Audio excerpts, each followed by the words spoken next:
আমাদের দেশে তওবা করার জন্য হুজুর লাগে, কথা কন। পিসা হুজুর, বড় হুজুর, ছোট হুজুর, হাফেজ সাহেব লাগে না? হাফেজ সাহেব, ইমাম সাহেব, এদের ছাড়া নাকি তওবা হয় না। না, এটা ভুয়া কথা। আপনি অনুতপ্ত হন, আপনি চোখের পানি ছাড়েন, আপনি আপনার রবরে বলেন, ক্ষমা করে দিবে কে? ইমাম সাহেব আসতে হবে শর্ত না, পীর সাহেব হুজুর এসে হুজুরের হাতে হাত রেখে তওবা পড়তে হবে শর্ত না। আপনার রবরে ডেকে চোখের পানি ছেড়ে ক্ষমা চান, ক্ষমা করবে কে? আর প্রতিদিন শতবার পড়তে থাকবেন আস্তাগফিরুল্লাহ। আওয়াজ করে সবাই পড়েন আস্তাগফিরুল্লাহ, আরো জোরে পড়েন আস্তাগফিরুল্লাহ। বিশ্বনবী বলেন, মান লাজিমাল ইস্তিগফার জাআলাল্লাহু লাহু মিন কুল্লি দিকিন মাখরাজা। সব সময় ইস্তিগফারের সাথে যে লেগে থাকবে, রব্বুল আলামিন তারে 5টা জিনিস দিবে। কয়টা? কথা কন, আরো জোরে সবাই বলেন কয়টা? নাম্বার 1, জাআলাল্লাহু লাহু মিন কুল্লি দিকিন মাখরাজা। বিপদে পড়লে বিপদ থেকে উদ্ধার করবে কে? আমাদের তো কোনো বিপদ নাই না? আছে। কত বিপদ, হ্যাঁ?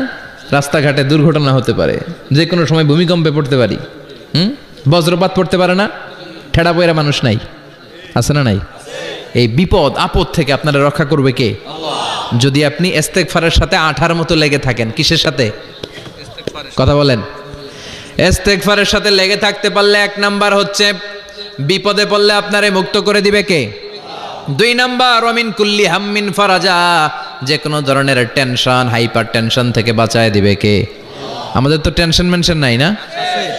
আছে। লাইফ নিয়ে টেনশন, বাঁচার টেনশন, মরার টেনশন, ক্যারিয়ারের টেনশন, রাস্তাঘাটে যানজট এটার টেনশন, পুলিশের দৌড়ানি, র্যাবের দৌড়ানি, বাড়ির ভাড়া, গ্যাস বিল, বিদ্যুৎ বিল, ছেলে মেয়েদের লেখাপড়া, কত টেনশন। এই সব টেনশন থেকে আপনারে মুক্ত করে দিবে কে? 3 নম্বরে, ওয়ারযুকহু মিন হাইসু লা ইয়াহতাসিব। এমন জায়গা থেকে আল্লাহ আপনার রিজিকের ব্যবস্থা করবে আপনি কল্পনাই করতে পারবেন না। সুবহানাল্লাহ পড়েন। 4 নম্বরে, সবসময় ইস্তেগফার যদি পড়া হয়, আল্লাহর কোনো আযাব ওই বান্দার উপরে আসে না।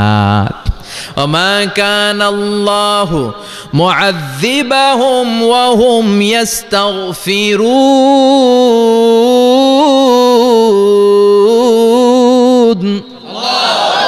যতক্ষণ আমার বান্দা আমার কাছে ইস্তেগফার পড়তে থাকে, আমার কোনো আযাব বান্দারে পাবে না। যতক্ষণ ইস্তেগফার পড়বেন, আল্লাহর কোনো আযাব আপনার উপর আসবে না। 4টা গেল। 5 নাম্বার, বারবার ইস্তেগফার পড়লে রফিক ভাই আল্লাহ আপনারে মুস্তাজাবুদ দাওয়া বানিয়ে দিবে। দোয়া করা মাত্র কবুল করে নিবে কে? আল্লাহ। মুস্তাজাবুদ দাওয়া বুঝেন তো? মানে যিনি হাত তুলতে দেরি কবুল হতে দেরি হয় না। বারবার ইস্তেগফার পড়ে দেখেন যে আপনার দোয়া কেমনে কবুল হয়। ইমাম আহমদ ইবনে হাম্বলের নাম শুনেছেন? জি। হাম্বলি মাযহাবের প্রতিষ্ঠাতা, হানাফি, শাফিঈ, মালিকি। 4 নাম্বারটা আপনারা বলেন হাম্বলি। এই হাম্বলি মাযহাবের ইমামের নাম আহমদ ইবনে হাম্বল, জগৎ বিখ্যাত মুহাদ্দিস। একক স্বতন্ত্র হাদিসের কিতাব হিসেবে পৃথিবীতে সবচেয়ে বড় যে হাদিসের কিতাব, ওইটার নাম মুসনাদ আহমদ ইবনে হাম্বল। 40,000 হাদিসের কালেকশন আছে এটাতে। এই ইমাম আহমদ ইবনে হাম্বল ওনার শেষ জীবনটা হাদিস পড়ানো, হাদিস কালেকশনের জন্য ব্যয় করেছেন। শহরের পর শহর, দেশ থেকে দেশ, দেশান্তরে ঘুরতেন একটা হাদিসের জন্য। উনি সফরে বেরিয়েছেন হাদিস কালেকশনের জন্য। প্রচন্ড শীতের রাত, উনি মাগরিবের নামাজ, এশারের নামাজ পড়ে একটা মসজিদে শুয়ে পড়লেন, আর শুয়ে শুয়ে হাদিস পড়তেছেন। কি পড়তেছেন? কথা বলেন। আর মনে মনে ভাবলেন রাতটা মসজিদে কাটায় দেই, ফজরের নামাজ পড়ে আবার বেরোবো। কিন্তু দারোয়ান এসে বলে মসজিদে থাকতে পারবেন না, ওঠেন। দারোয়ান আছে না? কথা কন।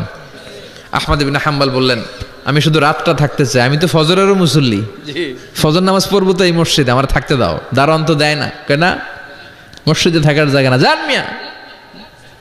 উনি যে আহমদ ইবনে হাম্বল এটা চিনে নাই, থাকতে দেয় না। কি করবে এখন? উনি কাঁথা গুছিয়ে হাদিসের কিতাব নিয়ে কাঁধের মধ্যে ব্যাগ নিয়ে মসজিদ থেকে বেরোয় গেলেন। কি আর করবেন, প্রচন্ড শীত, আর কাঁপতেছেন, বুড়ো মানুষ।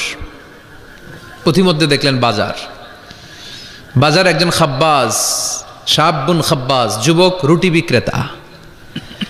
সে রুটি বিক্রি করে, চুলার মধ্যে রুটি সেকে। সে যে সালাম দিল, আসসালামু আলাইকুম। যুবক বলে ওয়ালাইকুম আসসালাম। আহমদ ইবনে হাম্বল বলে, যুবক আমার যাওয়ার জায়গা নেই, সফরে বেরিয়েছি, খুব শীতে কষ্ট পাচ্ছি, রাতে যদি তোমার এই চুলা থেকে একটু আগুন পোহাই, কোনো সমস্যা? যুবক বলেন না না সমস্যা না, আহলান ওয়া সাহলান, খোশ আমদেদ, আসেন আসেন, আপনি আগুন পোহাইলে আমার সমস্যা কি? সুবহানাল্লাহ পড়েন।